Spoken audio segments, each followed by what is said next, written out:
Hey, this looks like chapter 16, Won't You Be My Neighbor? My first 8 years, I lived at 220 East Pearl Street, Wellsville, New York. I love that place. I was a little sorry to leave it and move to the country, but our reasons for moving made it much easier. As an adult, I'd give nearly anything to live in the country again. As a child, it put me too far away from my friends and town activities. Here's a picture. Pearl Street front yard. Patty, Ginny, and Lori. Looks like they're on a swing set. Sweet. Although I was young when we left town, I remember well some of the people who lived around me. Across the street was a house that had been turned into 3 apartments. Janet Woolworth, my childhood friend, lived in one of the apartments with her father. They lived in a dark, dingy place. They had a little television in their front yard, and one day Janet told me they now had colored television. I couldn't wait to see it, since it hadn't been long since we had bought our first black and white TV. Her color TV was her very same television, but it had a piece of transparent plastic over it. The top third of the plastic was blue, the middle third was clear, and the bottom third was green.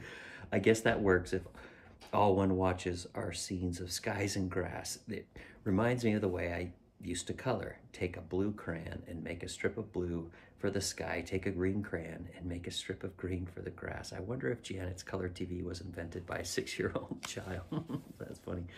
Mrs. Post lived in the other downstairs apartment next to the Woolsworth. She was an old lady when seen through the eyes of a 6-year-old. She was so nice to me and comforted me when someone started a rumor that my father had died. She had a huge chestnut tree in her front yard. Breaking open the chestnuts was so fun, but eating them unroasted was bitter.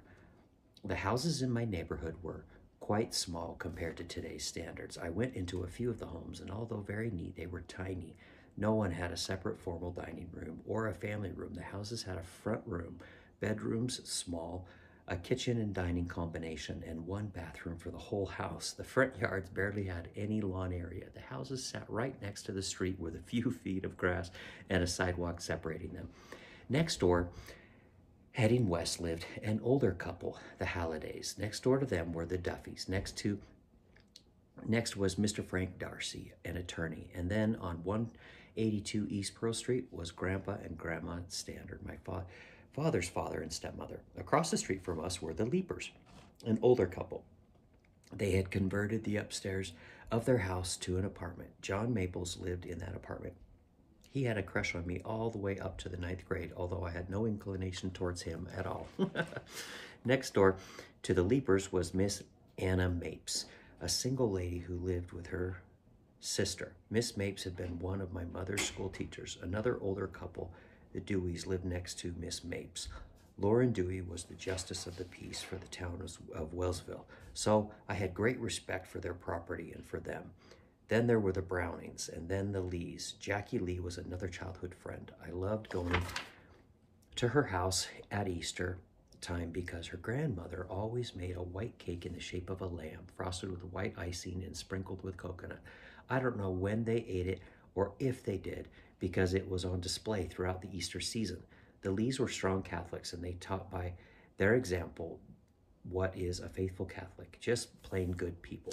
Although the houses were close together and very small, the area had wonderful hills, creeks, and other exploratory acres. I played outside a lot and hiked those hills, caught crayfish in the creek, and tangled my kite in the trees and bushes. It was a good place to live. Many years later, I learned how truly run down our house was. It was built in 1920. Dad worked on it in all his spare time and re-sided it, re-roofed it, and spent hundreds of hours landscaping it. He painted the inside, rebuilt the walls, tried so hard to make the house a warm and inviting place for his family. Even with that, the house was so downtrodden. When living on Pearl Street, we walked to the memorial pool every day and spent the whole afternoon there. The bottom of the memorial pool held the dressing rooms that circled the exterior of the pools. It was while swimming here each day I became a little thief. I was about 6 or 7 years old. After changing into my swimming suits, we were supposed to take our swimming bag to the front desk to check it in, and we were given a little metal tag to wear that identified which bag was ours. A lot of people didn't check their bags. in, but left them hanging in the separate dressing rooms, fully available to the next people who used the room. When I went into the dressing room, I started looking through the bags to find money. Hey, love. And I usually did.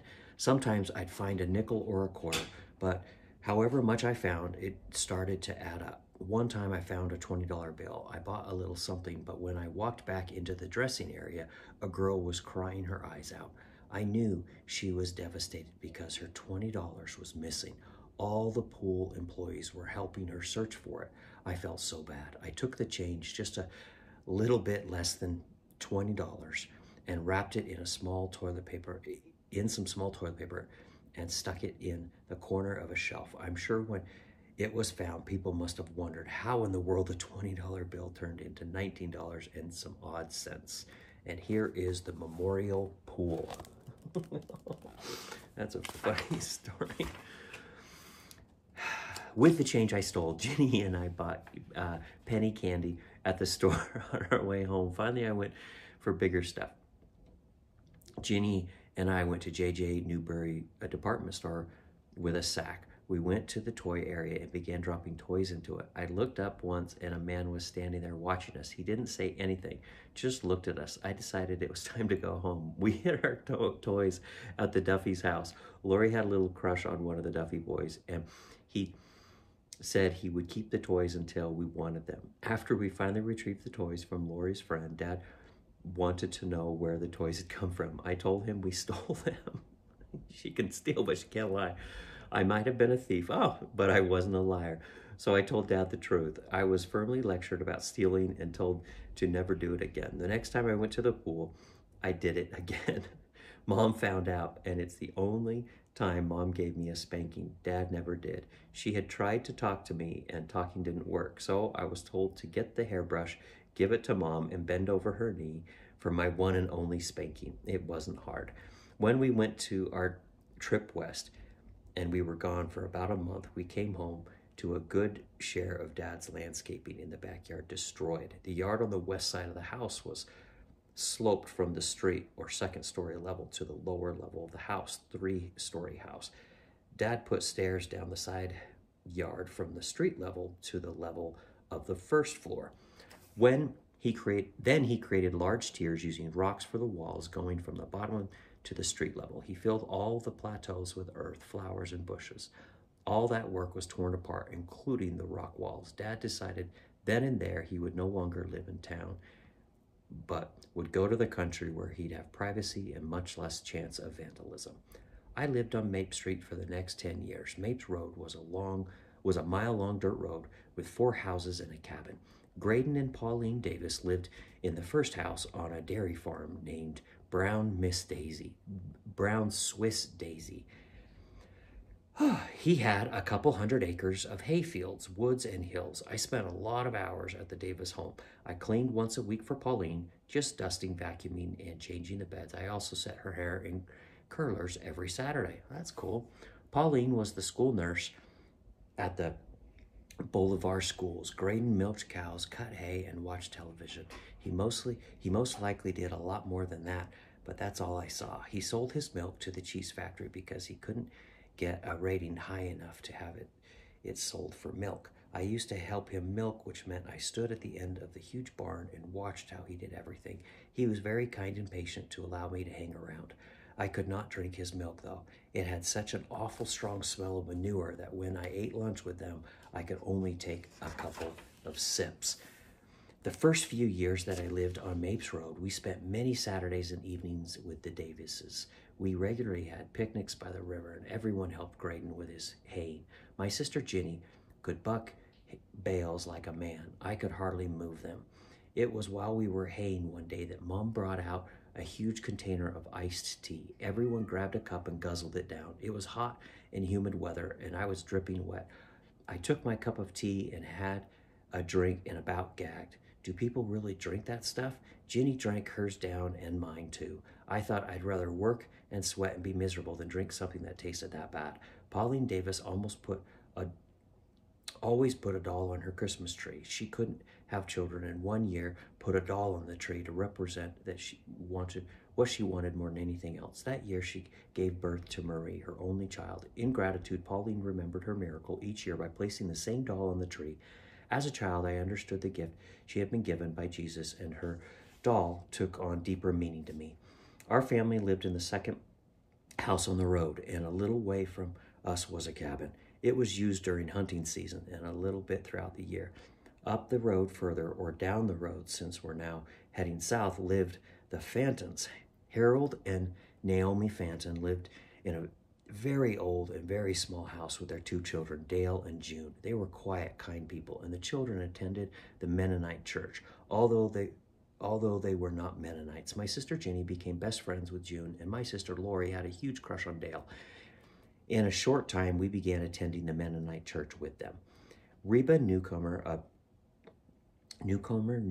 a young widow with several children, picked us up every week for Sunday school and worship services. Reba was a happy person with a delightful personality.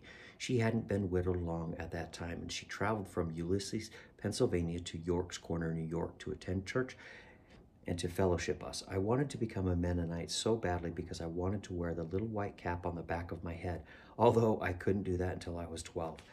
When I played dolls with Ginny, we pretended that we were Mennonites and had a grand time singing their songs and telling Bible stories. To this day, I still remember with great fondness, the tender songs I was taught at the feet of Mr. Lehman, the chorister. A friend, Conita Fowler, made us some little Mennonite caps for our dolls. Ginny and I were always so respectful when we used them. One day, Mom happened to come into my bedroom as we were playing with dolls with the caps on their heads. She made it very clear that playing with them was very disrespectful, that the caps represented something very special to Mennonites, and those caps were not a plaything. I was taught at a young age to respect others' beliefs and practices. I was an adult when I learned that Mennonites believe in the Trinity and don't believe Jesus and Heavenly Father are distinct and separate beings. They sure kept that a secret from me, because nothing was ever said that indicated that belief. The way the lessons were taught never implied that Jesus wasn't the literal Son of Heavenly Father and very separate from him. I had a 26-inch dark green bike that I rode everywhere. Dad paid $25 for that bike. At the time when $25 was a huge amount of money, especially to our family. I often rode to June Fanton's house to play, and when I came home, I rode as fast as I could down the hill on the dirt road between our houses. That was back in the days when no one thought about wearing helmets or protective gear. Someone was certainly watching over me as I sped along, dodging rocks in the road. The Armstrongs lived at the end of the road. They had two children about our ages. Roger always had a crush on me, but I was too young for crushes. In other words, I wasn't interested.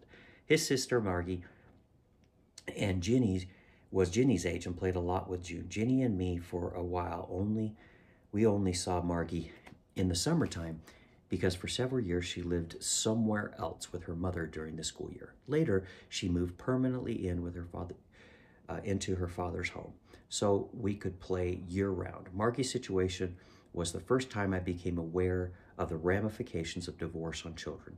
Summers were especially fun on Mapes Road. I hiked the tree-covered hills, swam in the Genesee River, and that ran right in front of my house, walked miles on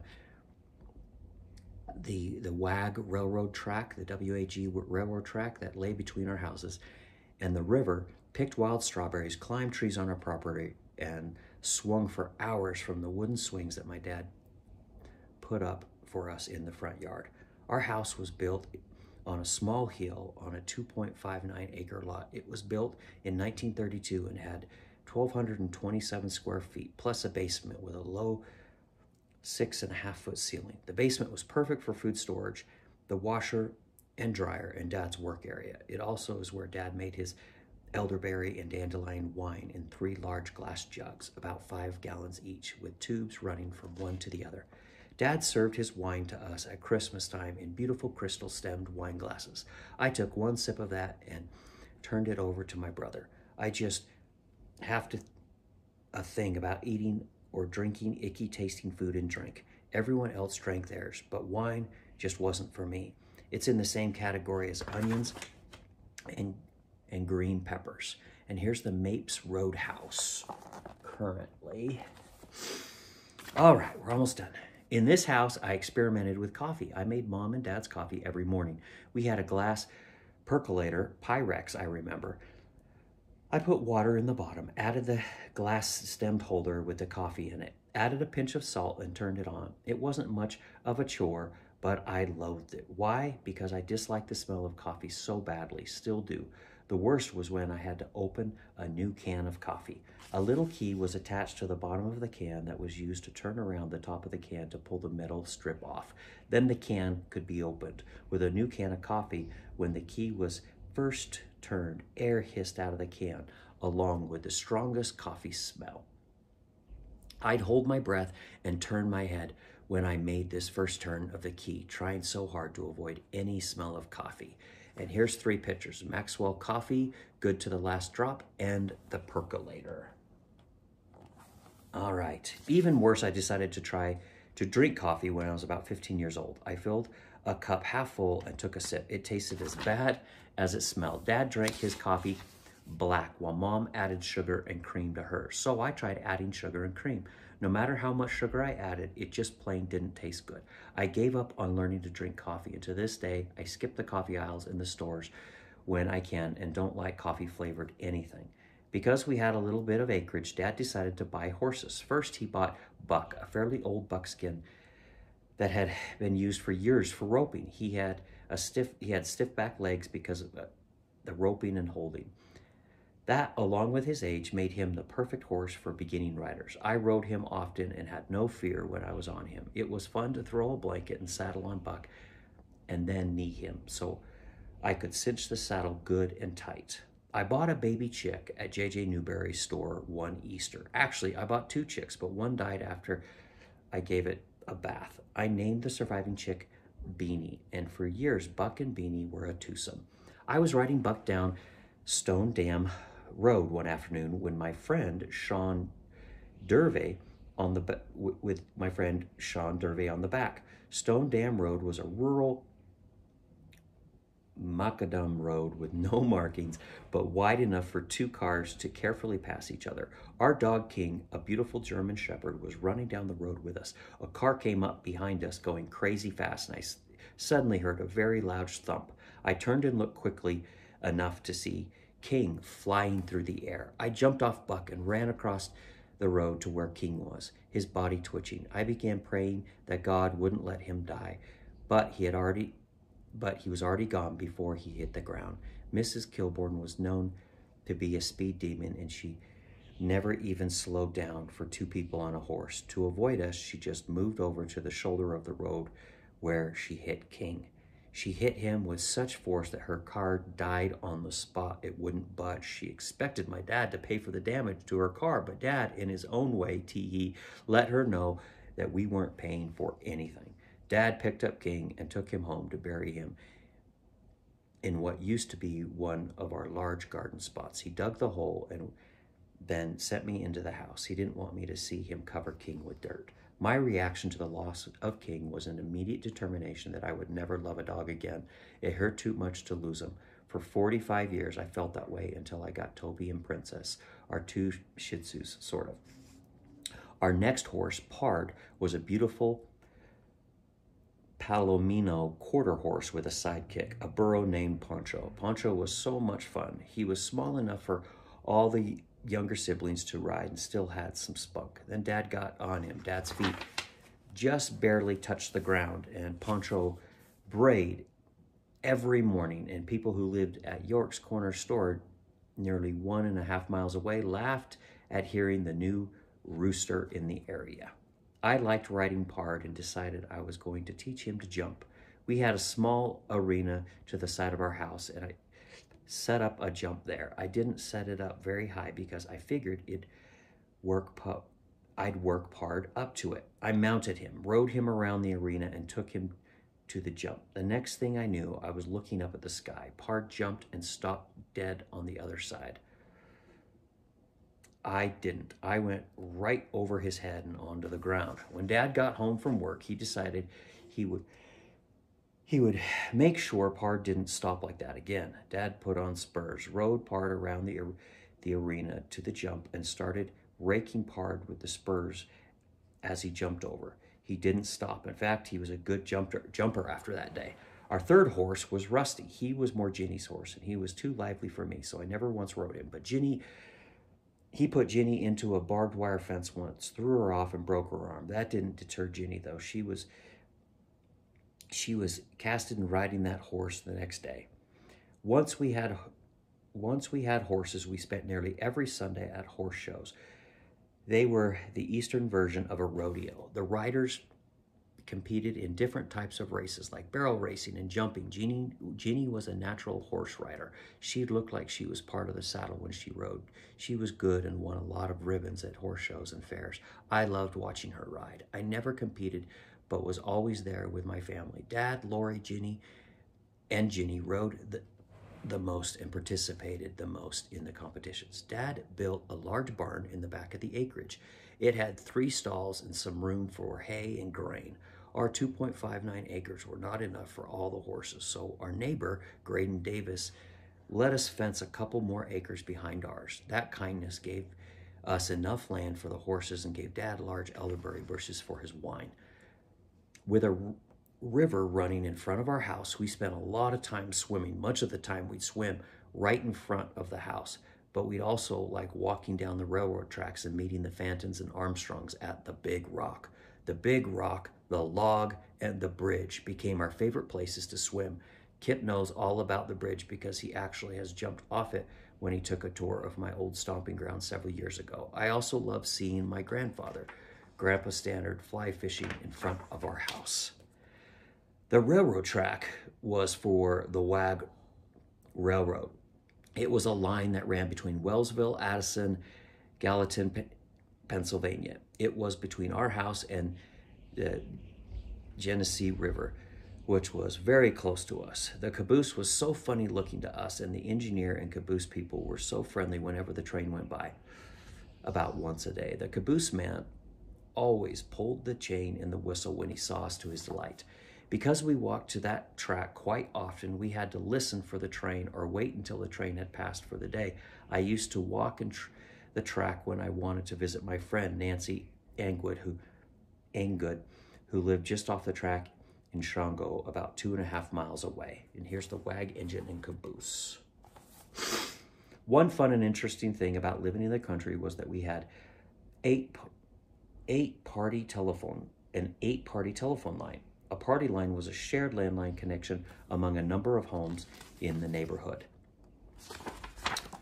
Our phone number was 4261W1. 4 families had W numbers, and 4 families had J numbers, all starting with 4261. Having W1 meant if the phone rang 1 time, the call was for us. If it rang 4 times, it was for the Fantons, since their number was 4261W4. We couldn't hear the J rings. To use the phone, first we listened to voices, and if no one was talking, we waited for the operator to come on and say, "Number, please," and verbally gave her the number we wanted. If we wanted to talk to someone on the party line, we waited for the operator to say W4. If we were calling the Fantons' house, then we hung up, waited for the phone to ring 4 times, then picked it up again, just in time for the Fantons to answer. Reaching the J numbers was tricky. After giving the J number to the operator, we hung up and imagined how long the ring was, and then picked up, hoping we had given enough time for all the rings to go through. But not so long the person who answered thought no one was there and hung up. And here's a picture. Number, please. All right, 2 more small little things. If someone was on the phone, we hung up and waited until their call was finished. They could be 5 minutes to 2 hours. The only way to know if their call was over was to occasionally pick up the phone and listen for voices. Mrs. Cook, who lived on Stone Dam Road, loved to listen to others' conversations. When talking, we could hear a click, meaning someone on the party line picked up the phone. And with Mrs. Cook, we never heard another click, meaning she didn't hang up, but was enjoying our phone call. Whew, that was it. We'll see ya.